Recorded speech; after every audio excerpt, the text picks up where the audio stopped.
Hi, I'm Kat from Kat's Abstract World, and in this video, I'll be drawing Hanzo from Overwatch. You know nothing of what happened! Before I actually go into rendering, I was trying to make sure to create a gesture sketch where it's essentially just mapping out the shapes so I can get proportions more accurate. His main shapes in this portrait are triangles with rectangles, as that helps with a more bulky figure, as well as his character design has a lot of triangles. This is the liner, and the liner essentially looks like the reference photo. I like to think I did a pretty decent job at that.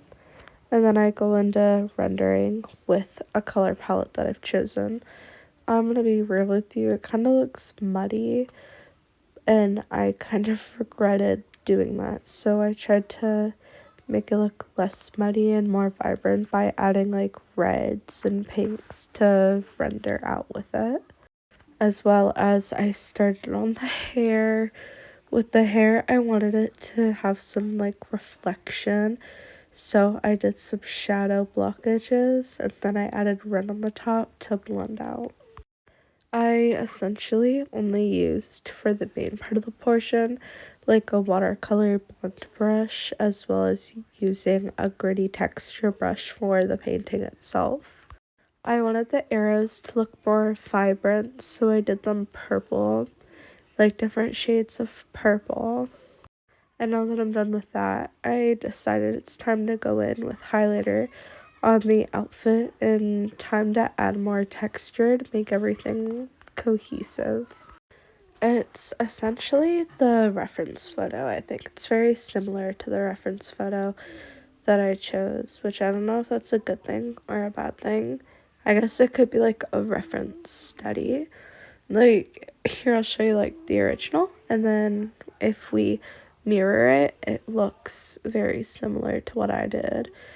Like here you can see it's mirrored and it's essentially the same photo, so this is definitely more of a wish version of it, but I'll just call it like a reference study. You guys are seeing my drawing process. And then I decided to go in with a liquify to give shape to the body because I kind of sketched it out as a rectangle, but he's not bulky like a rectangle, so I tried to give him more muscle definition and more shape, as well as it was time for me to start blending out textures that I created with this because I was just about at the final portion of my drawing. I felt like this was pretty good, so I wanted to add more texture and layers before I finish it up. I decided he looked very muddy and dead, so I went in again and just tried to brighten up some parts of the skin, because the more you like paint, the more muddy I think it looks. Since I only use a couple layers, everything gets very muddy easily.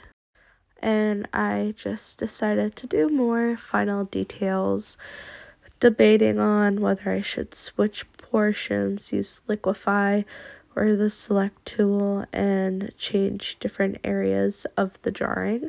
I tried to make more definition under the eye sockets, and I tried to create layers, like clipping layers, to add more texture with the front and the background and all of the colors and the saturations. I ended up drawing bullet holes and blood to give it more texture as well as different colors. I went in with liquify and I gave him a nose job. I asked one of the group chats I'm in what they thought that I should have named this video, as well as someone asked what he was doing, and I said he was going to the bathroom, and that's what the blood was. So toxic. Only a Shamada can control the dragons. I thought this was going to be the final photo until I was about to upload it, and I realized it still kind of looked lopsided. So I ended up going into PixArt using PixArt's version of the Refine tool, which Refine tool is essentially Liquify tool, but people will use it on like their bodies instead of Procreate with photos. It's essentially the same thing though, and I usually use it to touch up my photos if I like have my iPad in a different room and I want to fix up some proportions. So I was just going in trying to make it look more defined, and I went in with the canvas flip. Oh, I just stuttered on that. But I flipped the canvas and then I did more and more and more liquefy till the face looked less squished together, which you can kind of see. I don't really know what I'm doing, but I'm trying to make it look good. Now that I think it's in a better shape, I end up just looking at different filters to add to kind of blend the liquefy in a little bit better.